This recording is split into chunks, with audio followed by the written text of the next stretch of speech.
Fala galera que escuta a gente no Spotify e demais agregadores, um bom sábado para você que assiste no canal Atenção Vascaínos. Sim, o nosso podcast mudou de casa, agora em vez do Ave Mais a gente trouxe ele para o nosso Atenção Vascaínos, o canal principal, e hoje trataremos de jogadores estrangeiros experientes, na verdade, não só estrangeiros, que os brasileiros também vão entrar nesse bolo, e convidamos dois convidados muito especiais. Primeiro, eu dou uma boa tarde para ele. Fernando, você me desculpa, mas a gente aqui vai por hierarquia. Então, primeiro, o Ricardo Gonzalez do Sport TV, a gente dá uma boa tarde especial para ele. Boa tarde, Ricardo, tudo bem? Tudo bem, boa tarde, amigos, todo mundo que está acompanhando o Spotify. Um abraço para vocês, para a galera mais jovem, para a galera mais contemporânea minha, como Flávio Dias, meu querido amigo. E estamos aí para falar dessa galera também de mais idade, os estrangeiros. Vai ser muito legal aí participar com vocês. E agora eu dou uma boa tarde para ele, Fernando Campos, comentarista do DAZN. É um prazer estar com você. E já manda o seu destaque aí, Fernando. Tudo bem? Obrigado pela presença. Opa, um prazer estar aqui. Muito obrigado pelo convite, João. Um abraço também para o Flávio, para o Ricardo, para todo mundo aqui que vai debater um pouco aí sobre os gringos, né, jogadores um pouco mais experientes aí no futebol brasileiro. Pegando o gancho um pouco do Yaya Garcia, e o meu destaque já é assim, para pensar em um jogador desse nível, eu acho que o clube tem que estar um pouquinho mais estruturado, né? Porque o recado fica um pouco contraditório, né? Você pensar em um jogador que está em outro nível, em outro patamar financeiro, quando a gente tem muitos problemas na realidade, por exemplo, do Vasco da Gama. Mas vamos debater, vamos conversar um pouco mais sobre isso aqui. É isso aí. Já já a gente vai falar um pouquinho mais sobre esse e muitos outros jogadores. Mas agora eu dou uma boa tarde pro bloco do de sempre. Eles não gostam muito quando eu falo isso, mas uma boa tarde especial primeiro para Emerson Rocha. Tudo bem, Emerson? Tudo bem, João. Boa tarde para você, boa tarde para os nossos convidados, Ricardo Gonzalez, nosso Gonza, Fernando Campos, Flávio Dias, o nosso capitão de sempre. E vamos falar um pouquinho sobre Vasco, um pouquinho sobre esses jogadores experientes. Tem bons exemplos de coisas boas. Jogadores mais experientes chegaram e resolveram, hein? Não é só coisa ruim, não, hein? Vamos falar sobre isso também. É isso aí. E agora, para a gente encerrar a nossa sessão, boa tarde. Eu já peço até para ele levantar a primeira bola para a gente cortar. Um boa tarde especial para você, Flávio Dias. Tudo bem? Nosso capitão. Tudo bem, João. Um abraço para você. Olha, esse barulho aí, para vocês terem só a noção, a gente tá fazendo de casa. Não é um podcast nem de automobilismo e nem de aviação, que parece que a gente tá dentro de um Boeing, mas tá tudo bem. Nosso Fernando Campos está passando por um aperto danado. Tem um cara fazendo o ideal, né? Na quarentena obra. Tô na guerra da obra. Bota esse cara no pau, rapaz. Pelo amor de Deus, tá doido. Um abraço pra você, um abraço pro Emerson, pro Fernando. E um beijo muito especial. Não um abraço, um beijo especial. Meu querido Ricardo Gonzalez, contemporâneo. Um dos maiores jornalistas esportivos, principalmente, nas pretinhas. O cara é um craque, ele é sensacional. E mandando muito bem também nos canais Sport TV. É um prazer enorme da gente falar sobre esse tema que eu sou muito contrário. Eu acho que a gente, como diriam os mais jovens, e é um termo até meio chulo, mas eu vou dizer, eu acho que a gente paga muito pau para esses caras. Acho que a gente tem muito jogador bom no Brasil, tem muito talento aqui para a gente ficar trazendo esses veteranos que quase que em 90% dos casos vem muito mais aqui aproveitar las playas e las chicas do que rolar la pelota. É isso aí. É isso, Flávio. A gente já começa, você já entrou falando que é contra, mas eu queria saber dos nossos convidados primeiro, mas o Emerson também pode entrar nessa seara aqui. Vamos lá, a gente está falando de jogadores que vêm para o Brasil já em final de carreira. Vocês acham que eles conseguem ainda render alguma coisa? Ou eles vão ficar sempre mais no campo do marketing, no campo de virar ídolo da torcida, de ser um jogador que empolga muito mais pelo fora do que pelo dentro de campo? Qual a opinião de vocês? Olha, eu vou dar minha opinião, tá? Eu sou a voz discordante, ao que parece. Eu vou dar. Você até me pediu desculpa, até para que eu pudesse levantar a bola. Eu tenho uma opinião muito direta em relação a isso. Eu acho que isso aí, como diria um grande poeta, isso aqui é complexo de vira-lata. A gente tem uma necessidade enorme de ficar enchendo a bola dos caras que a gente vê muito pela televisão, a gente vê muito de longe. Nossa, que maravilha. Mas como disse muito bem o Fernando, as realidades são diferentes, gente. Não dá pra gente querer... É claro que seria maravilhoso se o Cristiano Ronaldo pudesse jogar aqui, se o Messi pudesse voltar à América do Sul e jogar no Brasil. Mas eu acho que a gente tem que pensar se, primeiro, tecnicamente, esses jogadores agregam alguma coisa, se estarão dispostos a jogar, porque uma coisa é você sair do leste europeu, da África, da Ásia, e vir jogar no Brasil. Outra coisa é você sair do Rio Grande do Sul e jogar no Rio. Ou, no máximo, sair da Argentina. Eu, por exemplo, sou muito mais favorável a você ir na Argentina e trazer o centroavante do River Plate, ou trazer o zagueiro do Boca. Acho que vale muito mais do que você fazer um investimento que nunca é barato, é sempre caro, porque esses caras não ganham pouco, esses caras não querem pouco, e o pacote é caro porque é grana, é casa, é família, é tudo do bom e do melhor, é motorista e o diabo, e eu sei disso porque eu já vivi isso diretamente. E a moeda é diferente, né? A moeda é diferente, então eu acho que tudo colocando num pacote, eu acho que não vale a pena. O que você vai investir num jogador desse que vai chegar aqui, vai fechar aeroporto, vai ter marketing, a galera vai ficar feliz, jogou um mês, eu acho que vai dar para se sentir. Raras exceções, raríssimas exceções deram certo. Então eu acho que é um tiro na água, acho que é um tiro no pé. Eu sou muito mais pelo investimento do dinheiro que você vai gastar ali num bom jogador novo, ou então fazer um investimento com uma planificação maior de um jogador de fora, mas de fora na América do Sul, onde você tem uma proximidade maior, jogadores com realidades mais próximas à nossa. Então, eu, sinceramente, eu discordo, boto nos dedos aqui, quero que os amigos me citem aqui 5 que deram muito certo. Eu, sinceramente, não me lembro de nenhum que tenha... E eu tô colocando aqui jogador com mais de 35 anos. É isso aí. Algum dos nossos convidados quer falar? Acho que o Fernando quer falar e o Ricardo também. Vai lá, Gonza. Então, meus amigos, eu não vou ser tão, digamos, tão enfático, tão radical quanto a opinião do Flávio. Eu acho que não tem uma fórmula, né? Como quase tudo no esporte, você tem que analisar caso a caso. A gente não tem muito, como disse o Flávio, a gente conta nos dedos não só os que deram certo, mas como os que vieram. Não é muita tradição, até pela nossa falta de condição econômica, financeira, de jogadores de muita idade, com muita bagagem, que vieram do Brasil. Eu acho que, por exemplo, o exemplo do Seedorf no Botafogo, em 2013, para mim ele define como a coisa deve ser analisada. Se você pegar só pelo ponto de vista técnico, e mais do que técnico, a questão fora de campo, a questão de trazer conceitos de profissionalismo que o futebol europeu tem muito mais sólido do que o futebol brasileiro, a vinda do Seedorf foi muito boa, né? Eu me lembro que na época todos os jogadores do Botafogo falavam que se espelhavam nele, que era um cara que já chegou consagrado, com Copa no Mundo no currículo, e ele era o cara que era o primeiro a chegar e o último a sair. Ele era um cara que comprava o barulho dos jogadores, que parava depois do treino, ficava conversando e dando conselhos e dando exemplos. Se você faz, por exemplo, ações de marketing com esses caras, você imagina você levar um cara como o Seedorf, um cara como o Touré, se viesse um outro que poderia, talvez, na questão do Flávio Kovac, um Ibrahimovic, você pegar e levar esses caras em hospitais para apresentar crianças que estão fazendo tratamento. Seriam situações que, para essas pessoas, seriam fundamentais. Agora, tudo isso tem um preço. Você precisa estar estruturado para fazer isso. O Botafogo, né, que trouxe o Seedorf na gestão do Maurício Assunção, ele está pagando até hoje, né, na questão das finanças por coisas erradas que foram feitas naquela época. Uma delas foi o fato de trazer o Seedorf sem ter como pagar. Né? Isso não dava. Ninguém, como diz o outro poeta também deve ser o mesmo que o Flávio citou, não tem almoço de graça.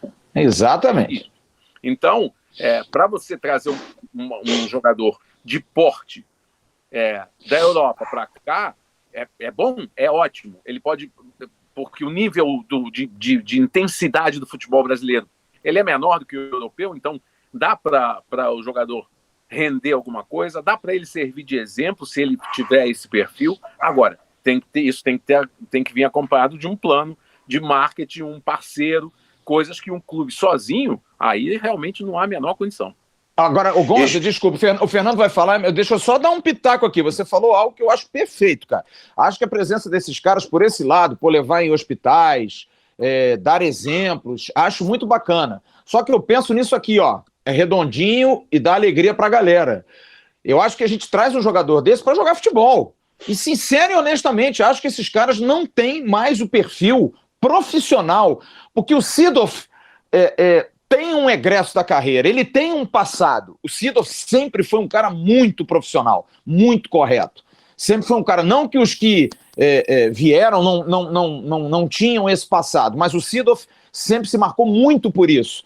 É um jogador que teve uma carreira espetacular, não chegou aqui veteranaço, não chegou aqui com 38, 39, 40 anos, não chegou. Eu acho que o Seedorf, ele é uma exceção. Mas eu acho que a minha preocupação é em cima do que esses caras podem render. Porque o Brasil é um país continental, viagens enormes, clima diferente. Para um cara desse se adaptar ao Brasil, eu acho difícil. Por isso que eu acho que é tiro na água como investimento. Eu acho que por esse lado que você colocou, perfeito. Eu acho que os caras podem ser bons exemplos, dependendo do que vier. Mas eu acho que como bola é um riscaço, cara. É um riscaço. Antes que o Fernando e o Emerson falarem... que eu só ia dar um molho nessa discussão para passar a bola para vocês, que é o seguinte. Eu ia falar que nos últimos anos, a grande época de ouro, se a gente pode falar da última década no futebol carioca, foi quando os times cariocas tinham jogadores veteranos que estavam jogando bastante bola. O Vasco tinha Felipe e tinha Juninho. O Fluminense tinha o Deco. O Flamengo tentou fazer com o Ronaldinho, que foi para mim um dos 4 projetos mais furados, e o Botafogo tinha o Seedorf. Agora eu passo a bola para você e para o Fernando, Emerson, para vocês discutirem o que o Flávio e que o Gonza falaram, mas já também levando isso em conta aí, que agora a gente pode estar voltando para isso, né? Até que o Botafogo tem o Honda, o Vasco tem o Guarim, tem o Germancano, que apesar de ser mais novo que o Guarim, que o Honda, mas é também um jogador estrangeiro de mais idade, e o Flamengo tem os 2 laterais, o Felipe Luiz e também o Rafinha, que são caras mais experientes. Então eu passo a bola para vocês agora. Então, João, a minha questão em relação a tudo que o Gonza e o Flávio falaram, para mim, a da questão campo é a questão física. Por exemplo, o Seedorf era um jogador que não tinha tido nenhuma contusão grave durante toda a carreira. Assim como, por exemplo, a gente vai usar aqui, vai falar muito sobre essa possibilidade do Yaya Touré, também é um jogador que pouco se lesionou. Então a gente usa pela questão física do jogador. Se esse jogador, na questão física, e mesmo com 30 e poucos anos, a gente viu, por exemplo, exemplos bons, vamos dizer assim, vamos falar do Vasco. A gente teve o Nenê quando chegou aqui, já com 36 para 37 anos, e jogou muito bem. A gente tem também outros exemplos, em 97 o Vasco trouxe Evair e Mauro Galvão, 2 jogadores acima de 35 anos e que renderam muito bem por conta, na questão física, não ter tido grandes lesões. Acho que a questão maior na questão dos jogadores é verificar. Se o jogador tem um histórico de lesões, fica mais complicado. Mas mesmo com a questão da idade, a gente sabe que hoje a medicina está muito evoluída, a questão física também está evoluída, então se ele não tiver um histórico de muitas contusões, eu acho que pode chegar sim no futebol brasileiro e render tranquilamente. Então, para entrar um pouco também nessa conversa boa, eu acho, por exemplo, o Emerson ele citou aí Felipe e Juninho, né? Tem um ponto que o Flávio também tocou que acho que é bem diferente. De fato, chegaram jogadores, já eram veteranos na época deles, só que você tem ali uma idolatria já construída, uma identificação já construída, um vínculo com o Vasco da Gama já construído, já sai na frente só nessa questão. Já tem uma adaptação, porque são brasileiros, moraram no Rio de Janeiro, né, tem família por aqui. Né, o Juninho sempre foi extremamente profissional, um cara que se cuidou muito na parte física, mesmo quando foi para o mundo árabe.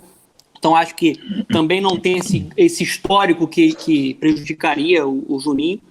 E o Felipe também. O Felipe é o maior vencedor da história do Vasco em títulos, um cara que foi criado dentro do Vasco da Gama. Quando a gente começa a falar sobre gringo, eu acho que o Seedorf, ele não caracteriza o que o mercado apresenta em geral. Por exemplo, fazendo uma comparação com o Yaya Touré. O Seedorf sempre foi um cara que voou fisicamente, um cara que se cuidou muito, né? Sempre foi um atleta, sempre foi analisar todos os clubes que ele passou, sempre foi um jogador importante e grandes clubes.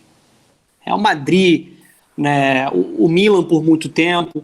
Então, quando ele chegou, eu tinha certeza que ele conseguiria acrescentar por conta do passado recente dele naquela época. De fato, na parte esportiva, no campo e bola, ele é muito acima da média do que a gente vê por aqui, e ele foi um fator desequilibrante para o Botafogo ir para aquela Libertadores. Agora, falando sobre o Yaya Touré, eu acho que o Yaya Touré jogou muito.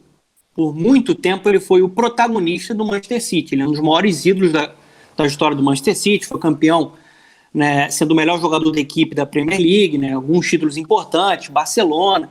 Só que se a gente for analisar o passado recente... Campeão africano, né? Campeão africano, um cara que tem 3 Copas, né, no currículo, assim, merece todo o respeito. De fato é uma lenda, de fato é um super craque, tecnicamente muito acima do que a gente vê no futebol brasileiro, de maneira geral, só que a gente tem que analisar as últimas passagens do Yaya Touré. Olympiacos, futebol grego, você já não tem um nível técnico semelhante a grandes ligas da Europa. Não foi tão bem. Na parte física também acabou sentindo. Aí ele não estava nem na primeira divisão chinesa, ele estava na segunda divisão chinesa. E aí você traz esse jogador que tem a parte técnica para jogar em um campeonato brasileiro, quarta, domingo. Então acho que você tem que analisar muitos fatores antes de trazer um jogador como esse. Estou usando o Yaya Touré para trazer como exemplo, né?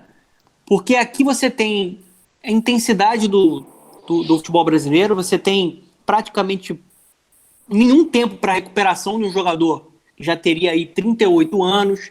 Acho que na questão do marketing seria um grande acerto, com certeza seria um grande acerto, porque é um cara midiático, um cara atrativo. Só que no campo e bola não tenho a certeza que ele poderia ajudar, como o torcedor vascaíno talvez pensasse que ele poderia entregar aquele futebol que a gente viu. Não é mais aquele mesmo Yaya Touré. Ele não foi o jogador que desequilibrou tanto assim na China, e também no futebol grego, que é um futebol bem abaixo na parte técnica. Então, pensando na realidade do futebol brasileiro, eu acho que não dá para fazer loucura. Não vai ter poção mágica que você vai trazer um jogador e você vai arrumar suas contas para você conseguir também motivar os outros jogadores. Ah, beleza, fechou um patrocínio, fechou uma parceria, o Yaya Touré vai receber. E os outros jogadores? Como é que fica essa gestão? Como é que fica essa questão, né, dentro do vestiário? Fica muito diferenciado no tratamento. Então, eu acho que não tem um padrão, como o Ricardo falou muito bem. Vai ter jogador que pode chegar e pode ajudar de fato. Só que antes de pensar no impacto campo e bola, eu acho que você tem que pensar na realidade do clube. Principalmente quando se trata de Vasco. Ô, Fernando, eu acho uma coisa muito importante. Eu acho que a gente não está aqui analisando jogador A, B ou C. Eu acho que, vamos colocar aqui o caso do Yaya Touré. Eu acho que o Yaya Touré, se viesse para o Vasco, é óbvio que o candidato à presidência do Vasco que fez aí o Luiz Roberto Levenciano, é claro que ele saberia que o restante do grupo teria que estar dentro de um patamar financeiro também razoável. Eu acho que ninguém é louco a esse ponto.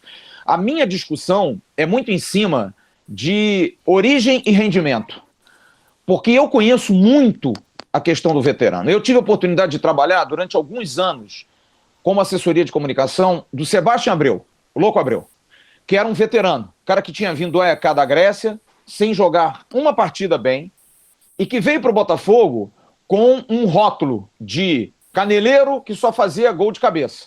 Um jogador veterano, sem nenhum tipo de retorno. E tornou-se, em 2 anos e meio que ficou no clube, talvez um dos 10 maiores ídolos da torcida do Botafogo. Por quê? Porque o Louco era extremamente profissional, era um cara que entendia a história do clube, e aí que eu levo um pouco para o lado do pessoal. Acho que existem jogadores e jogadores, existem culturas e culturas. Acho que um jogador para vir jogar no Brasil, e por isso que eu digo a questão do pagar pau demais, o cara também tem que entender que ele está vindo jogar aqui porque parece que nós somos o Catar, a Arábia Saudita, os Emirados, porque esses países, eles pegam esses jogadores para fazer esse marketing. Peraí, cara. Circo, né? O Brasil não é isso. O Brasil tem 5 estrelas na sua camisa. A gente precisa, de alguma maneira, apesar da zona que é o futebol brasileiro, apesar da omissão da CBF em relação à pandemia, em relação aos nossos dirigentes que a cada dia são mais omissos e errados, a gente tem que entender o seguinte: o Brasil tem uma baita tradição no futebol. Esses caras têm que ter orgulho de jogar aqui também. Então o Louco Abreu, por exemplo, à época, ele, quando foi apresentado no Botafogo, e na frente ali de General Severiano tem um muro com a pintura de vários ex-jogadores do Botafogo, estavam lá Jairzinho, Zagallo, Garrincha, nomes da história do Botafogo, Newton Santos, e ele disse: cara, que clube é esse que eu tô? E ele recebeu a camisa do Zagallo, porque ele era o 13 como Zagallo. Então foi um cara que entendeu o tamanho do clube. A pergunta é, será que esses caras entendem o tamanho do clube? Eu vou dar um outro exemplo, o Fred Guarim. O Guarim é um jogador grande? Talvez não tenha o tamanho desses que a gente está falando, mas é um jogador grande. Jogador que jogou em importantes ligas. O Fred Guarim disse a nós aqui no canal, há mais ou menos um mês atrás, quando ele participou de uma live, ele disse que veio para o Vasco por duas razões. E isso também se enquadra nessa questão que a gente está falando. Primeiro, que ele tinha perdido a alegria do futebol. Porque ele jogava na China, legal, bacana, ganhou muito dinheiro, mas, né? Se você chutasse a bola pro alto, os caras te aplaudiam. Se você fizesse um gol, os caras te aplaudiam igual. E segundo, porque ele, como negro, a família dele toda negra, ele se identificou com a história do Vasco. O que fez com que ele abraçasse o clube. Então, o que eu acho é o seguinte, um jogador estrangeiro, e eu concordo plenamente com você, eu acho que os brasileiros não entram nessa comparação, porque os brasileiros, eles já são daqui. Eles são oriundes, gente. Eles moram aqui, eles conhecem. Se um brasileiro que jogou 10 anos fora voltar aqui e rebolar, o torcedor vai lembrar, pô, meu irmão, tu jogava pra burro aqui, agora tá de máscara. Então, o brasileiro, ele já tem uma história por trás que nós conhecemos. Agora, o gringo, eu acho que é complicado. Se não for muito profissional, se não estiver muito afim, se não entender a cultura do clube e a cultura do futebol brasileiro, acho sinceramente que é muito legal para ir em hospital, muito legal para ir em creche, muito legal para entregar a chave da cidade para alguém, para participar de desfile de escola de samba, porque eu acho que, tecnicamente falando, raríssimos são aqueles que vão dar algum tipo de retorno. Eu, sinceramente, continuo não acreditando. Ô Flávio, você pegou, acho que num ponto muito importante quando você fez aí a comparação com, por exemplo, jogador veterano que vai no mundo árabe, né? Vai para o mundo árabe, vai para a China. Né? Lá o cara vai, assim, ele vai basicamente para conquistar a sua independência financeira, tá certo? Tem um jogador que joga na Europa e já tem independência financeira, mas ele vai para lá para ser de fato esse símbolo, né? Para ser de fato o embaixador de um futebol que está tentando se desenvolver. No Brasil não é assim. Ele pode ser um embaixador do Vasco, pode ser embaixador do Botafogo, ele pode ser uma peça importante de fato para ser um protagonista da parte do marketing, para ser um atrativo da mídia mundial, só que ele vai ser cobrado dentro de campo. Não tem como. Se o cara vier aqui vestir a camisa do Vasco, ele vai ter que dar um retorno dentro de campo. Então acho que tem que analisar com muita calma, com muita cautela, até que ponto o jogador pode acrescentar. Porque assim, se for só o marketing, é complicado. Acho que a conta não vai fechar. Né? A cobrança aqui é muito grande, a pressão é muito grande, ainda mais no Vasco, que precisa voltar a ser o Vasco que era, que todo mundo viu aqui. Né? Então, não basta ser o cara que vai vir para o Brasil para encher o bolso, para conquistar uma independência maior financeira. Vai ter que também ser julgado na parte técnica, na parte esportiva, e aqui não é mole, não. Eu ia... Gente, posso dar uma pitaquinho? Vai lá. Não, só para dar uma arrematada, de repente pode ter dado a impressão de que eu sou favorável a que venham jogadores para fazer ações apenas extracampo, né? Evidentemente que não. Quando eu falei do Seedorf, o que não deu certo no Seedorf foi a questão financeira, que o Botafogo não tinha como bancar aquilo, mas tecnicamente, no campo, deu muito certo. Foi o melhor. Assim como o Louco Abreu. Sim. O Louco Abreu também, o Botafogo ali, naquela era que brigava muito com o Flamengo em estaduais, o Flamengo teve uma sequência, o Botafogo acabou quebrando em 2010, muito graças ao talento do Louco, né? E é essa identificação. A coisa que eu discuto é assim, pegando o Yaya Touré, eu não sou contra, eu sou contra porque é o Yaya Touré porque ele tem 37 anos. Não. Isso aí não é o problema. Ele pode, com Exatamente. 40 anos, dar certo, se ele se identificar, se ele tiver um histórico de bons antecedentes físicos, Perfeito. se tiver profissionalismo, tudo isso. Então, o que eu discuto no Yaya Touré no Vasco é assim, que o pré-Yaya Touré está todo errado. O Vasco está com salário atrasado. O Yaya Touré foi anunciado por um candidato à presidência, que não sabe se vai ganhar ainda. E é pré-candidato ainda, né? É um pré-candidato num clube que não tem condição de honrar os seus compromissos ali com os funcionários e está falando em Yaya Touré. Então eu sou contra Yaya Touré no Vasco, não pelo Yaya Touré, não porque ele tem 37 anos. Essas questões eu sempre digo, cada caso é um caso. Tem um exemplo que embora você não possa comparar a tradição dos países, mas que dá uma ideia do que eu quero dizer. Estados Unidos, a Major League Soccer, que cresceu muito, que é uma liga milionária e que levou gente de peso para lá. Os times que têm sido campeões da Major League são os times que não têm essas estrelas, que jogam, que competem, né? O New York City, por exemplo, botou lá Pirlo, botou lá Davi Villa, botou lá Frank Lampard e não ganhou nada. Não ganhou nada na última década. E outros times, o único time que contratou alguns jogadores e conseguiu ganhar foi o Toronto, mas que levou, quem que ele levou para lá? O Giovinco, que é um atacante italiano, mas que ainda não está tão velho e está jogando em alto nível, né? Ele não vai para a seleção italiana porque ele é maluco, né? Assim como o Balotelli, que é outro que também voltou a ser falado aí no Flamengo. O Balotelli está com 29 anos, ou seja, ainda está em condições de render. Vai render? É um bom negócio? Não sei. Depende de todo o entorno. E Gonza, ainda tem essa questão que você falou de outras ligas. Por exemplo, a gente vai à Argentina. Ano passado o Boca Juniors apresentou o italiano De Rossi, que não passou do banco de reservas. Ficou no banco de reservas, é uma atração, claro que é uma atração mundial, De Rossi, mas não foi esse jogador todo que o Boca esperava, por exemplo. Mais ou menos, né? Negócio de atração mundial também é pra você, né, meu irmão? Mas é uma atração. Você é um caneleiraço, né, meu irmão? Não, De Rossi é campeão do mundo, Flávio. Só mais o André. Aproveitando essas bolas todas que vocês levantaram, eu ia falar uma coisa até puxando um gancho, o Fernando disse, sobre a expectativa da torcida. A gente fala de De Rossi, fala de Balotelli, fala de Giovinco, fala de Yaya Touré. O que vai ficar igual para todo mundo é o seguinte: a torcida vai vir com uma grande expectativa. O cara que a gente espera, vendo aqui dentro do futebol brasileiro, que vai colocar a bola embaixo do braço e vai resolver essa partida. Porque, por exemplo, o cara que você imagina, não vai ganhar um campeonato sozinho, mas ele vai decidir jogos importantes do Campeonato Brasileiro. É o cara que chega para ser referência do seu time. Mas a gente fala desses jogadores todos, os mais velhos principalmente, os mais experientes, assim a gente pode chamar.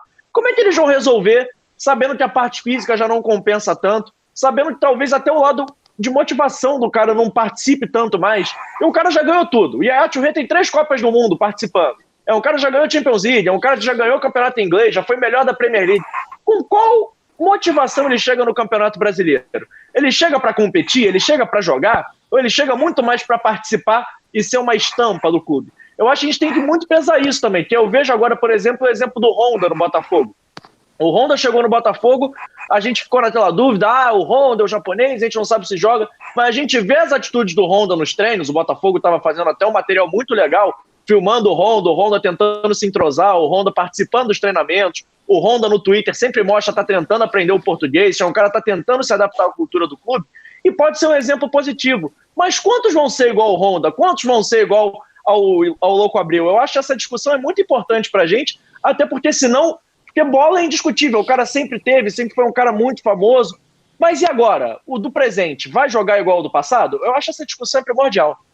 E João, tem um exemplo, Flávio, rapidinho, tem um exemplo de prazo limitado para isso. Por exemplo, a gente teve do Maxi Lopes. Era um jogador que passou por muitos clubes na Europa, mas não se identificou com nenhum. E no Vasco ele praticamente mostrava que ele queria ter essa identificação. Jogou 6 meses muito bem, conseguiu tirar o Vasco de um rebaixamento quase certo. E depois, no ano seguinte, já desandou tudo. A questão física aí prejudicou muito a questão do Maxi Lopes. Pérez chegou aqui no Brasil depois de uma temporada, chegou aqui, que era início de temporada para ele, mais meio de temporada no Brasil, que era julho, agosto, então o cara estava ainda começando, jogou bem, mas depois das férias, quando começou o calendário brasileiro de verdade, largou e hoje joga na 2ª divisão da Itália. Não é isso? É isso. João, eu acho que o Gonzalez é o mais experiente aqui junto comigo. E eu costumo dizer aqui, meu amigo Ricardo Gonzalez, que... experiente. Porque na verdade nós somos jovens há mais tempo, na verdade é isso. Eu costumo dizer o seguinte: a palavra ídolo no futebol brasileiro, ela perdeu completamente o significado dela. Banalizaram. Eu acho que hoje, eu acho que qualquer um é ídolo. Você vê o Maxi Lopes, o que fez o Maxi Lopes no Vasco para ter esse reconhecimento? O Vasco quase caiu com ele. Quase caiu. Por uma rodada, quase não caiu. O Maxi Lopes, tudo bem, fez seus gols, foi importante em alguns momentos. Gente, pelo amor de Deus. Olha, a minha ótica, e vocês podem me lembrar, o único jogador desses grandes e que não era veterano e que veio para o Brasil e conquistou um título porque decidiu foi Carlitos Tevez no Corinthians. Foi o único que eu não... Assim, pensando... Tem o Conca. Mas o Conca não era tão grande. O Conca foi Mas regular. E a gente ainda pode falar que o Tevez chegou sendo antes do Tevez, né? Que o Tevez foi virar o Tevez pós-Corinthians. É muito Não é jovem. o pré-Corinthians que credencia o Tevez a ser o Carlitos Tevez que a gente conhece. Tem isso também, né? O Tevez foi decisivo no título do Corinthians, né? Aquele título também que foi estranhaço, né? Porque foi aquela época lá daquela situação toda, daquela maracutaia. 2006. Mas ele jogou bem. Ele fez um grande campeonato. Agora, eu não consigo, e eu acho, volto a dizer, a expressão que eu uso, é muita apagação de pau para esses gringos, gente. O que o Maxi Lopes fez para ser esse ídolo, para ser essa referência no Vasco? Nada, gente. Zero. Outro jogador que eu vejo muito com essa idolatria também, mas que foi campeão no Vasco, apesar de ter sido campeão de campeonatos cariocas, é o Nenê, né?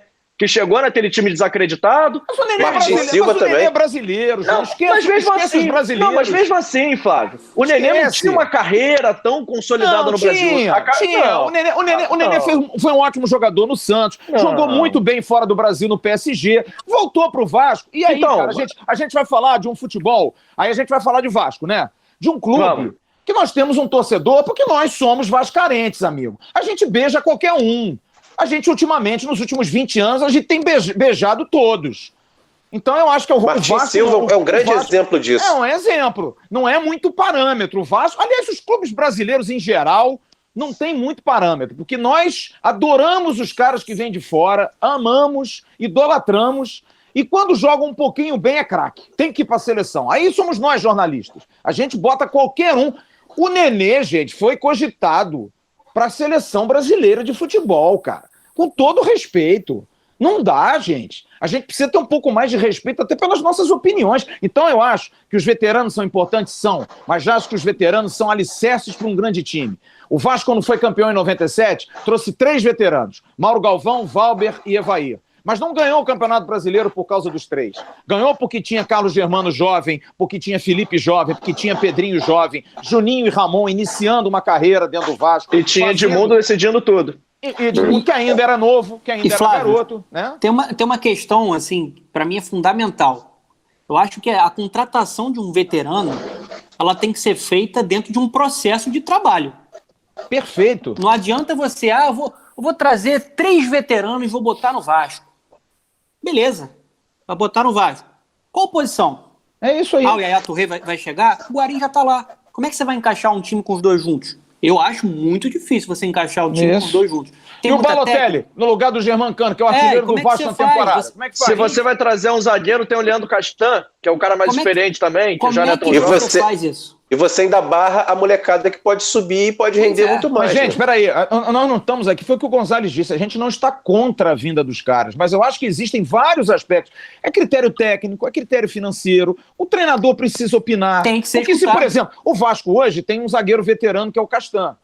Pode trazer um outro zagueiro veterano para jogar do lado dele? Seria interessante um central. Mas será que 2 veteranos? Isso é análise do treinador, gente. Isso é um trabalho, é um entorno. O cara precisa ter um histórico. Hoje não se contrata o jogador pelo nome. Você precisa ver histórico de partidas, quantas lesões ele teve, sabe? Precisa entender um pouco da vida do cara para saber se esse cara vai ajudar, porque no final das contas passa a ser um peso, passa a ser um estorvo, porque é um cara pesado que você não consegue dispensar, porque é um exemplo claro de um jogador que não tem esse tamanho. Não tem. Mas é um jogador internacional. O Breno, no Vasco. O Breno é um jogador que qualquer clube brasileiro, o Breno informa, tá? Saiu do Bayern de Munique, não deu aquela M lá com ele voltou bem pro Brasil. Qual o clube brasileiro hoje que não contrataria o Breno? Nenhum. Primeira divisão, nenhum. O Breno é um baita de um jogador. Só que o Breno chegou numa condição que tá aí, cara. O cara 1 ano não joga. E o Vasco tem que pagar salário pro cara, porque nenhum jogador vai dizer, não, eu vou embora, eu não preciso receber, beleza. Aqui ativo que eles não vão. É isso. Virou um ativo. Virou um ativo e virou um passivo pra frente. Que vai ser pior. Entendeu? É isso. Quer ver um exemplo que eu tava aqui tentando puxar, né? Um jogador que tá no futebol brasileiro, que é veterano também. Não é tão veterano como o Yaya Touré, mas o Juan Fran, eu pensei nele. Eu acho que foi uma contratação boa do São Paulo. Por quê? O cara tava no Atlético de Madrid, tava jogando no Atlético de Madrid, Era um cara que, porra, trabalhou com o Diego Simeone, tem um lastro, né? Você tem ali um cara que pode acrescentar dentro da sua equipe, né? Sabe muito da parte tática, um jogador também importante na parte técnica, é versátil. Você tem ali um passado recente que mostra que ele, de fato, vai ser um investimento que vai poder te dar um retorno técnico. Então, só para a gente colocar em pauta... Mas sabe por que não teve dimensão, Fernando? Porque ele é lateral direito. Pois é. A gente enche a bola do meia, do 10, sabe? Mas... cara, do centroavante. Não é assim, cara. Eu vou discordar com todo o respeito do Fernando. Mas o Thales Magno mandou lembrança pro Juanfran. É verdade. Eu ia falar do Juanfran o seguinte, eu não sei se a contratação do Juanfran foi tão acertada, principalmente a gente estava falando aqui a questão do critério. Que o São Paulo, antes de contratar o Juanfran, tinha contratado o Daniel Alves, que também é lateral direito. Não, mas o Daniel Alves vai jogar no meio. O Daniel Alves jogando no meio, apesar de ter uma qualidade técnica, apesar de ser um jogador de um bom chute, não é um cara extraordinário, assim. Jogando como camisa 10, não sei se rende tanto. A gente não sabe qual foi. Não, mas é o que o Fernando falou, Daniel, do critério. mas o Daniel Alves você vai contratar o direito do São Paulo, rendeu mais. É inegável você falar que rendeu mais. Ele não jogou de lateral, ele jogou de meia.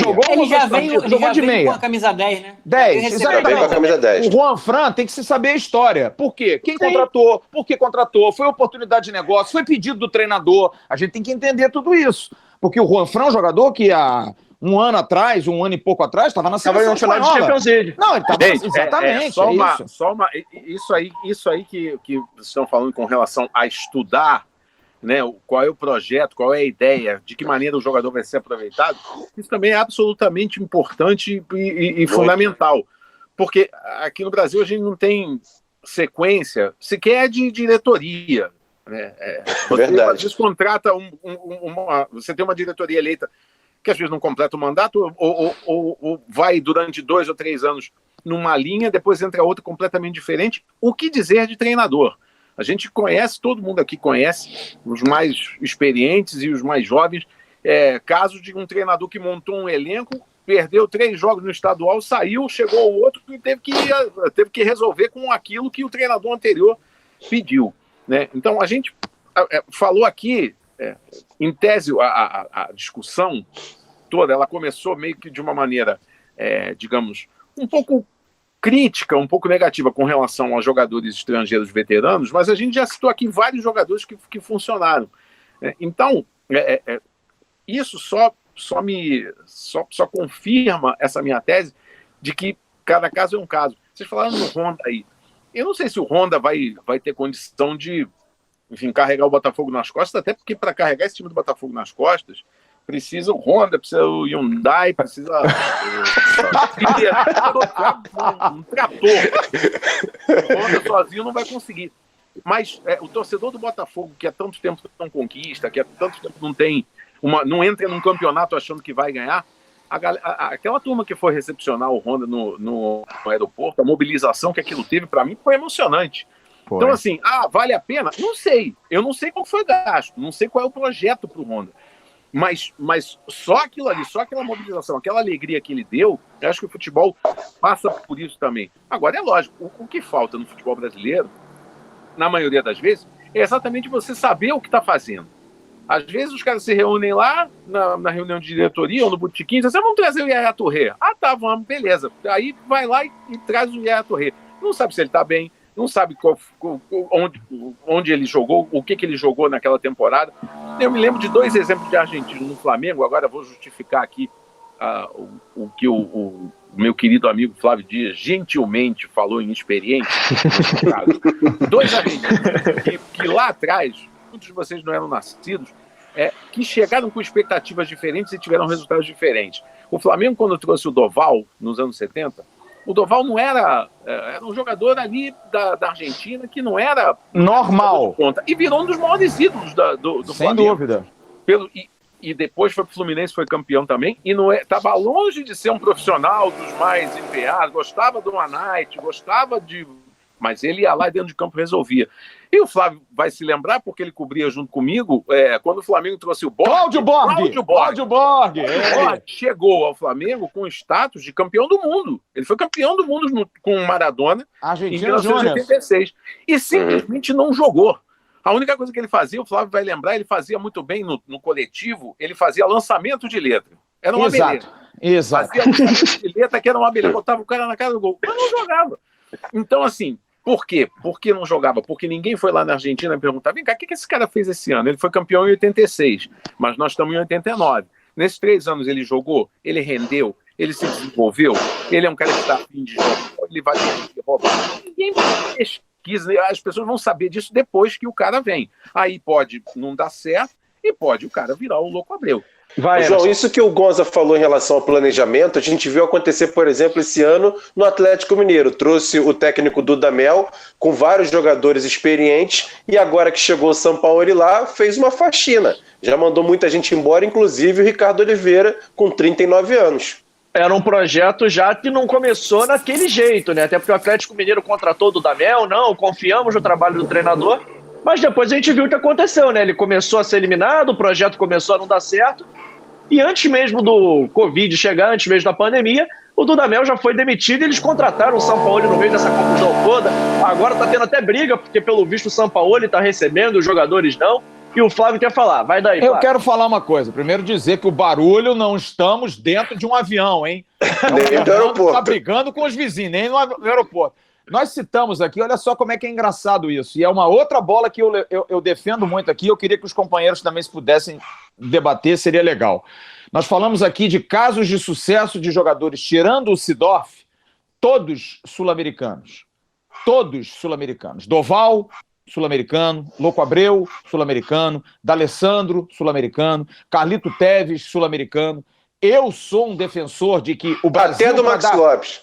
O Brasil, mais ou menos, veio da Europa. O Brasil, para dar certo, apesar de que o D'Alessandro também tinha jogado no Wolfsburg, o Brasil, para dar certo em relação a um estrangeiro, eu sou muito mais favorável a fazer como o Vasco fez, porque também é difícil a gente hoje elogiar alguma coisa que acontece hoje no Vasco, parece que a gente está fazendo campanha. Ninguém está fazendo campanha, porque eu acho que quando é certo a gente tem que elogiar. A contratação do Germancano foi um acerto para o Vasco, porque é um jogador que não é veterano, é um jogador que tem um ótimo currículo, fazedor de gols, foi o 4º maior artilheiro do mundo no ano passado, jogador que chega, mas ele jogou no Independente Medellín da Colômbia. Legal, a Colômbia não é um futebol assim de 5º mundo, não é primeiro, mas não é 5º mundo. E o Vasco contratou um jogador que em 11 jogos fez 5 gols, importantíssimo esse ano para o Vasco. Eu queria entender de vocês o seguinte, vocês não acham que no arriscar por arriscar é muito melhor arriscar num gringo que está mais próximo da gente em relação à língua, que acostuma mais com o Brasil, porque os brasileiros têm essa coisa de o europeu é mais frião, o europeu é mais distante, o europeu tem a barreira da língua. Vocês não acham que é muito mais jogo para quem vai fazer um investimento, como eu disse no início, trazer o cara do River, do Boca, do Independente Medellín, do que trazer o cara do Olympiacos, do Valência da Espanha, ou do Lazio Varsóvia, não? Eu acho que passa muito pela memória do cara. Porque, por exemplo, o Emerson falou do Max Lopes, vocês falaram do D'Alessandro. São caras que, apesar de terem vivido fora, terem jogado no futebol do exterior, eles têm a memória do futebol brasileiro. Eles já foram crianças da Argentina. O Max Lopes, ele jogou no River, ele sabe do tamanho do Vasco. Ele sabe jogou no Grêmio. No Vasco. Jogou no, mas seja, jogou no Grêmio, mas assim, quando ele começou a sua carreira, ele sabia que o Vasco era um grande clube. É um cara que mesmo lá fora sabe que o nome Vasco é um nome forte. Então uma coisa que aproxima muito mais do que, por exemplo, você trazer um repatriar ou trazer, por exemplo, o Seedorf, que é um cara que a gente, até a exceção, ele tinha uma mulher brasileira, conhecia o Botafogo, mas é muito mais difícil você explicar para um europeu, para o Honda, por exemplo, você explicar para o Honda que é um Vasco, que é um Botafogo, que é algo distante da realidade dele. Eu acho o sul-americano, mesmo quando vem da Europa, ele já tem noção do que ele vai enfrentar, porque ele já teve aqui um dia, ele já sabe mais ou menos o que se passa no futebol sul-americano e principalmente no brasileiro, que é um futebol referência para os outros países.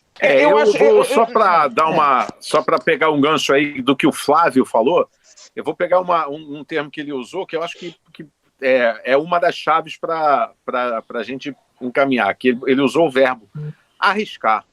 Eu acho que é uma negociação desse porte, que envolve a vinda de um cara da Europa, seja europeu ou sul-americano, mas o cara sair do mercado europeu é completamente diferente do cara sair do mercado sul-americano. Isso não pode ter risco.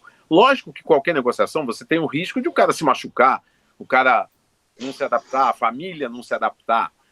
Tudo isso envolve um risco, mas minimizar esse risco, você ter o estudo, o preparo e saber o que você está contratando, o que você espera daquela contratação, isso aumenta muito as chances de dar certo. O caso que foi falado aí do Dudamel com o Atlético Mineiro, claramente, até porque a gente vê o que a diretoria do Atlético tem feito, e está longe de ser um trabalho bom, está longe de ser um trabalho que seja exemplo de planejamento para coisa nenhuma.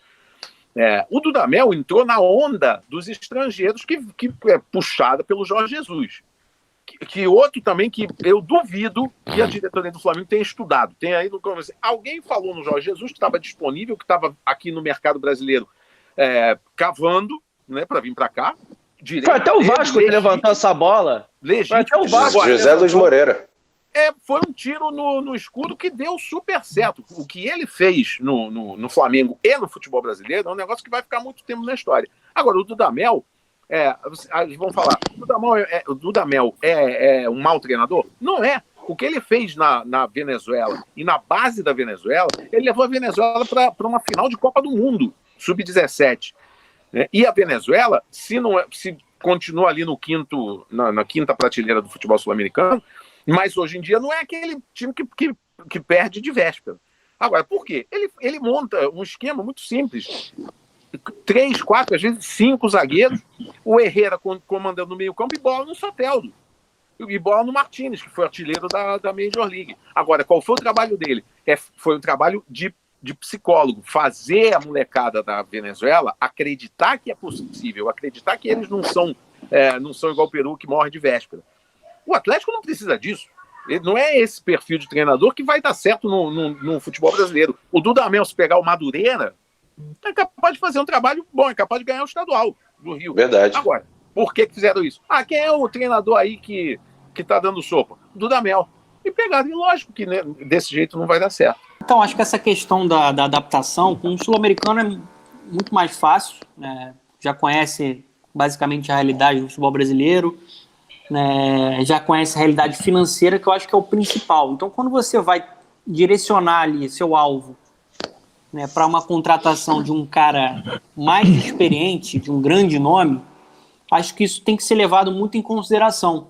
Ainda mais para um clube que não vive o seu melhor momento financeiro, né? Pelo contrário, vive diversos problemas financeiros, políticos, na parte administrativa. Então você tem que tentar reduzir o risco do seu investimento, de todas as formas, de trazer um cara que vai conseguir resolver de alguma forma, né? O Yaya Touré com certeza seria um cara muito caro. Mas beleza, ele vai dar um retorno na parte do marketing. Por que não tentar, então, né, mapear mais o mercado, estudar mais o mercado, avaliar outras possibilidades para um jogador que viesse para o Vasco também para ser uma referência, para ser um embaixador na parte do marketing, mas um cara que você sabe que vai poder contar dentro de campo. Porque aí dá trabalho, né? Dá trabalho. Dá trabalho, né? Às vezes o cara quer muito só um nome de peso para trazer o holofote, só que esquece que aquilo também vem com um pacote, né? Um pacote. Agora, Fernando, vou fazer uma pergunta a você ou Gonzalez, vocês que estão muito acostumados a lidar com o futebol internacional. Que a gente está falando do Honda, por exemplo. Eu tenho essa informação de conversar. Eu vou entregar o ouro, tá? O Louco Abreu me falou isso uma vez. Eu falei assim, Louco, tem um jogador na Venezuela que, espetacular, esse cara podia vir jogar no Brasil. E ele virou-se para mim e falou assim, Flávio, existem países da América do Sul que você pode ter certeza que dificilmente vão dar certo para jogar no Brasil. Porque não estão acostumados. É a mesma coisa quando ele jogou no Bangu. Ele falou assim para mim, cara, o Bangu é um clube menor do Rio de Janeiro. O jogador que vem jogar no Bangu, ele tem uma mentalidade qual? De não perder. Não é de ganhar, né? Então cria-se uma mentalidade diferente. Então eu acho que origem é algo muito importante. Eu já falei isso aqui no canal, muita gente me criticou quando eu falo, existem certos jogadores, é claro, existem exceções, o jogador precisa ter passado, precisa ter background, o cara precisa ter história um pouquinho. Não é história, não ganhou nada. Mas o cara foi criado nas categorias de base do Central de Caruaru, com todo respeito a Caruaru, mas Central de Caruaru revelou grandes jogadores de futebol brasileiro, trouxe sim, cara, uns 2, 3 caras, então traz esse moleque. Tem um jogador que tá jogando pra burro no Anápolis, lá em Goiás, mas o Anápolis já trouxe uns 5 pro Palmeiras, uns 4 pro trás. Então origem, tá? Pode vir até de clube menor origem. O Honda vem do Japão. que é um país, por tradição, de pessoas educadas, que respeitam contratos, pessoas que são profissionais. Então eu acho que pode dar certo por esse aspecto. E aí eu perguntaria a vocês dois, vocês acham, porque isso é uma briga que eu tenho dentro do Vasco há muito tempo, sempre cobrei isso e achei muito curioso. O Vasco teve 1 ou 2 jogadores portugueses na sua história. O último foi um naniquinho chamado Domingues, que não jogava jogava nada. A única coisa legal é que o Romário sacaneava à época, o atual vice de futebol falava assim, pô, Zé Luiz, obrigado, você trouxe um cara menor do que eu para jogar aqui no Vasco. Era a única alegria que ele Parecia tinha. uma enceradeira. Vocês não achavam muito melhor o Vasco hoje, por exemplo, se vai buscar um veterano, um jogador estrangeiro, trazer um português, pela representatividade da colônia, pela facilidade da língua, não seria muito mais juntar a fome com a vontade de comer, o atrativo do marketing com a questão técnica e de adaptação? O que vocês dois acham? Fechar pro Ricardo primeiro, que é a hierarquia aí. Tá bom, isso é bom. Não, eu concordo com o Flávio, acho que em todos os aspectos que você tem que avaliar para fazer um investimento desse, questão técnica, questão física, questão de retorno financeiro, de marketing, a identificação com o clube é um ponto. Então, evidentemente que entre o Yaya Touré e algum jogador português já mais veterano, um Quaresma, por exemplo. O Quaresma, Ricardo Quaresma, bom exemplo. Os outros itens deu tudo empate na análise. O Ricardo Quaresma é muito melhor porque ele vem de um país que é a origem do Vasco, né? Ou como foi lembrado aqui também pelo Flávio, Guarim, é um jogador que tem uma ligação pelo fato de vir de uma família de negros e sabe a importância que teve o Vasco no apoio a que o negro passasse a poder jogar futebol. É claro que vai ser um item a mais para o sucesso dele. Não tem que ser um aspecto só, não tem que ser uma coisa se sobrepondo à outra, mas se você tem ali um custo parecido, situações de carreira mais ou menos parecidas, se o cara tem mais identificação com o clube, é lógico que tem chance de dar mais sucesso. Eu acho que até um bônus, né, nessa questão do marketing, essa questão da identificação. Concordo também. Por exemplo, o Emerson citou aí o Ricardo Quaresma, que é um cara que fica muito no imaginário, né, do torcedor do futebol pela qualidade que ele tem, pela trivela, porque foi sempre o cara que foi chamado de mago pela Europa, né? Recentemente até o Santos estava tentando contratar ele tá hoje no futebol turco. Eu acho que seria, quando você tem essa identificação, o pacote fica mais bonito, né? O pacote fica melhor. E o Bruno Alves, zagueiro, central? Então, não sei como é que tá a situação do Bruno Alves agora, né? Eu não sei nem onde ele tá. Só tô lembrando que é uma zaga que nós precisamos, uma posição que o Vasco precisa. O Fábio Coentrão, lateral esquerdo, por exemplo. Fábio Coentrão se aposentou, Emerson. Mais ou menos. O Honda também tinha se aposentado. O Pepe seria um Pepe fazendo uma zaga com o Leandro Castan. Acho que isso tem que ser levado em consideração. Dentro desse estudo, acho que o primordial, o principal, você vê o que ele pode te entregar ao jogador. Parte técnica, retorno que ele vai conseguir acrescentar, tudo dentro de um processo. Tem que estudar o jogador e tem que estudar. Eu preciso de um jogador dessa função aqui. Esse cara vai me ajudar dessa forma aqui. Eu acho que vou trazer esse cara aqui, porque aí eu vou conseguir desenvolver o Andrei, eu vou conseguir desenvolver o Bruno Gomes. Ou então vou trazer um atacante, porque aí eu consigo encaixar ele com o Germancano. Quando o Flávio falou aí, eu acho que a contratação do Germancano foi um baita de um acerto. Cansei de falar isso. Oportunidade de mercado, um cara que conhece o futebol sul-americano e um cara que desequilibra. Ele dentro de um time que tem diversos problemas coletivos, né, na época do Abel Braga, ele era um cara que resolvia jogo. Seja na movimentação, preparando uma jogada, marcando gol. Então ele tem uma influência muito grande. A gente vê que foi um acerto a contratação dele, até porque foi uma oportunidade excelente de mercado, até na parte financeira, um dos maiores artilheiros do continente veio para reforçar. Então acho que o primordial, eu acho muito legal a gente pensar também nesse vínculo, né, num cara que vai se identificar com a história do Vasco. Eu acho que até o Yaya Touré era um cara que se identificaria muito com a história do Vasco, como de fato parece que se identificou, o Levin falou sobre isso. Só que o principal é parte técnica. Assim, o cara vai conseguir ajudar ou não. Isso tem que ser analisado. E eu acho que os dirigentes, em muitos momentos, eles não analisam isso. Eles só querem fazer barulho. Não pode ser só fazer barulho fora de campo. Tem que fazer barulho dentro de campo. O Vasco, mais do que outros clubes aí, principalmente por tudo que sofreu, precisa fazer barulho dentro de campo. Tem que se organizar para começar a ser competitivo dentro de campo. E minha bateria esse barulho... E esse barulho, Fernando, que você estava falando de fora de campo, por exemplo, o Jorge Jesus virou manchete em todos os jornais portugueses, mas quando começou a fazer sucesso no Flamengo, não foi só a contratação dele.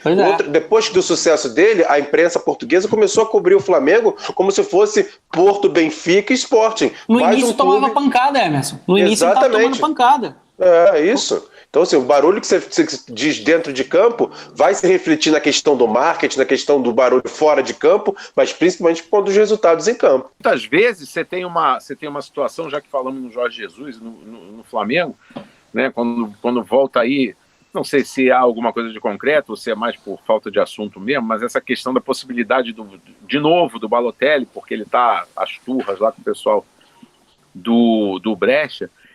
O Balotelli é um caso típico de que tem vários aspectos positivos dentro daquilo que a gente falou. Ô Gonzalez, o Balotelli tá às turras, cara? Que coisa diferente do Balotelli, né? O Balotelli, o Flamengo não tá com problemas financeiros, então a questão do custo disso não seria contornável. O Balotelli é um jogador com o perfil do torcedor do Flamengo, que gosta de jogadores do tipo do Adriano, jogadores que enfim, são polêmicos e tem frases de efeito e tal. Quando o Flamengo estrear no Campeonato Brasileiro, tomara que a gente saia logo dessa crise sanitária e possa voltar com o futebol logo. Flamengo e Atlético Mineiro no Maracanã, 2-0 pro Flamengo, 2 gols de Balotelli. Amigo, no jogo seguinte vai ter que botar 70 mil no Maracanã e vai ter que montar uma fanfest do lado de fora, porque todo mundo vai querer ver o Balotelli. Agora, e o vestiário? O Balotelli a gente conhece, o Balotelli é maluco. O Flamengo tá todo organizadinho, montou um time, tem lá, até o Gabigol, que tem um perfil um pouco mais, ou tinha um pouco mais pipa voada, ele se enquadrou ali, de vez em quando dá umas escorregadas, mas, enfim, está enquadrado, o Jorge Jesus conseguiu botar ele nos eixos. E o Balotelli chegando aí, como é que fica? Vai tirar quem? Vai tirar o Gabigol? Vai tirar o Bruno Henrique? Vai tirar o Everton Ribeiro? Vai deixar ele no banco? Enfim, isso é um aspecto que também tem que ser analisado. A grana pode, a idolatria pode, o marketing pode, mas o que isso vai significar no campo? Né? Num ambiente de vestiário? No campo ele até renderia, eu acho que ele está com 29 anos, ele é um baita de um jogador. Ele quando ele foi para o Nice, ele botou o Nice na Champions, praticamente sozinho. Agora, e o vestiário? Então, é isso, é mais um exemplo de que tudo tem que ser avalizado. Não dá para você trazer as coisas, como o Flávio utilizou o termo, arriscar num caso desse. Galera, a gente vai ter que encerrar porque o nosso tempo aqui está esgotando, a gente fica com essa reflexão do Gonza, e agora eu vou me despedir de todo mundo, mas primeiro do Fernando. Agora a gente vai inverter a ordem. Fernando, muito obrigado pela sua presença, foi um prazer ter você aqui. Seu destaque final e a atenção vascaína está sempre aberta. Sempre quiser participar com a gente, pode estar aí que você é sempre bem-vindo aqui na nossa casa, Fernando. Motosserra e tudo. Muito obrigado aí pelo convite, João. Um grande abraço ao Flávio, ao Emerson, Ricardo Gonzalez também, uma grande referência, importante aí a gente trocar essa ideia. Desculpa pela obra, né? Já vou começar a reclamar aqui, mas acho que deu para a gente conversar bem, né? Acho que a gente conseguiu falar sobre todos os fatores, né? A parte técnica, a parte financeira, o impacto do marketing. Acho que tudo tem que ser estudado, né? Ainda mais quando a gente fala de investimento alto, tem que analisar a realidade para ver como é que esse jogador vai se conseguir se incorporar dentro do clube, dentro do projeto, e aí sim avançar, analisando os riscos, né? Nesse momento, falando de Vasco, já que a gente está falando aqui no Atenção Vascaínos, muitos riscos precisam ser levados em consideração. Acho que antes da gente pensar em subir um degrau, a gente tem que organizar a casa, né? O Vasco pede de maneira emergencial uma organização na casa para aí voltar a ser aquela instituição que todos nós aqui sabemos e conhecemos. Grande abraço e obrigado aí pelo convite. Muito obrigado, Fernando. Agora quem dá o seu destaque final é Emerson Rocha. Emerson, muito obrigado pela sua presença. Um prazer te receber aqui no nosso podcast semanal. Tamo junto, João. Um grande abraço para você, para o Fernando, para o Gonza, meu eterno editor lá do Jornal do Brasil. Gonza, grande abraço, obrigado aí pela participação também. Aqui, Atenção Vascaínos é isso, é um debate de alto nível, até porque a gente não fica fazendo só gracinha, né, João? Aqui é alto nível, jornalismo esportivo de qualidade. Valeu, um abraço. É isso aí. E agora, o meu abraço e meu agradecimento especial a Ricardo Gonzalez. Foi um prazer estar nesse podcast debate com você hoje. Muito obrigado pela sua presença. Eu estendo o convite que eu fiz ao Fernando. Sempre que quiser, a nossa casa aqui do Atenção Vascaínos está aberta, até porque recebê-lo foi um grande prazer, Gonza. Valeu, João, muito obrigado, um prazer falar contigo. Você não imagina a alegria que eu senti participar com você, com o Fernando, rever os meus velhos amigos Emerson Rocha, Flávio Dias, né? Foi realmente um aprendizado, né? Foi um prazer muito grande. De maneira resumida, então, só para arrematar, sou contra a vinda do Yaya Touré para o Vasco, não porque é o Yaya Touré, não porque ele tem 37 anos, mas porque o Vasco, como disse o Fernando, o Vasco está querendo construir o telhado antes de fazer a estrutura da casa. Então, enfim, vai ter algum êxito temporário, mas depois a coisa não vai andar. E minha mensagem final a todos é que tomara que a gente saia logo dessa pandemia, cuidem-se todos, meus amigos, fiquem dentro de casa. E com relação ao convite, João, o Emerson tem o meu contato aí, se amanhã eu estou aí de volta. Boa. Bom, Flávio, antes de passar para você dar seu destaque final, rapidinho, tanto para o Gonza quanto para o Fernando, onde é que a gente encontra vocês nas redes sociais? É muito importante isso. Tá no Twitter, tá no Instagram, tá no Facebook, onde é que eu encontro vocês? Opa, lá no Twitter eu tô no @FCampusOficial, só procurar lá, bota lá Fernando Campos, que vai achar, né? E no Instagram, @OFernandoCampos. Botar Fernando Campos, aparece lá, a gente está sempre conversando sobre futebol. E as enquetes vão voltar, Fernando? Vão não, né? Acho que eu vou fazer uma do Yaya Touré. Boa. Gonza, onde é que a gente encontra nas redes sociais? Vamos lá, eu estou no Instagram, Ricardo Gonzalez 8696. Não me pergunte por quê. Quem montou esse Instagram para mim foi a minha mulher. Ela botou lá 8696. Então, é 8696. Vontade com Z no meio e Z no fim. Tem que ser Z no meio e Z no fim. Eu ia falar com 2 E's, mas uma vez eu falei isso com uma moça no e-mail, ela mandou 2 E's no meio. Ficou Gonzalez. Então é Z no meio e Z no fim. E no Twitter, @GonzaSportTV. Muito obrigado. E agora, Flávio, nosso capitão de sempre. Eu sei que você fica bravo quando eu te chamo assim, mas já era, o apelido pegou. Dê seu recado final aí pra galera, seu destaque final. Muito obrigado por ter participado desse nosso podcast, hein? Valeu, Flávio Dias 7284.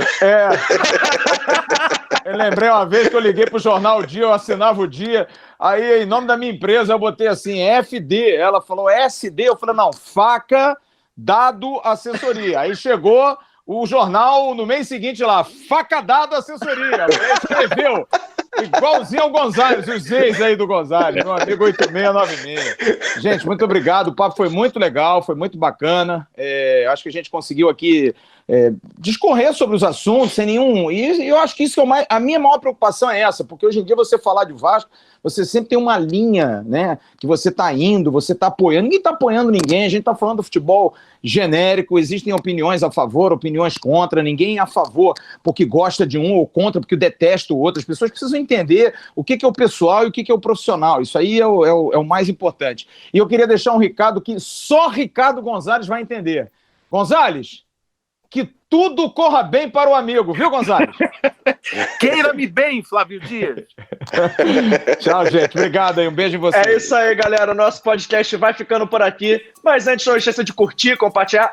Pode compartilhar tanto no Spotify, tanto o link do YouTube. Até porque a gente está no Spotify e demais agregadores. Para você que não sabe, procura lá. Atenção Vascaínos, tanto a nossa live de segunda vira podcast, quanto esse papo aqui vira um papo exclusivo lá na sexta-feira no Spotify e demais agregadores. Curta também as nossas redes sociais, ou @Vascaínos no Facebook. no Instagram e também lá no Twitter. Amanhã, eu e o Flávio Dias estaremos de volta no nosso debate. E um grande abraço para você que ficou com a gente até aqui. Tchau, tchau. Reformar a casa, apartamento ou loja, fazer um novo escritório, pensar num projeto diferente para onde você vive ou trabalha. Para realizar é preciso planejar, botar no papel e mãos à obra. No Rio e na cidade do Porto, a SMA Arquitetura e Design e a Polímer são as suas parceiras para isso. Envie um e-mail para sma.arquitetos@gmail.com ou ligue 021 964330280 e faremos o melhor com o orçamento ideal para você.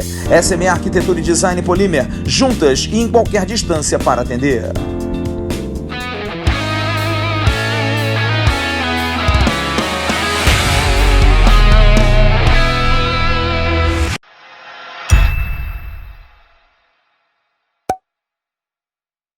Atenção, vascaínos, ao Vasco nada! Tudo! Então como é que é?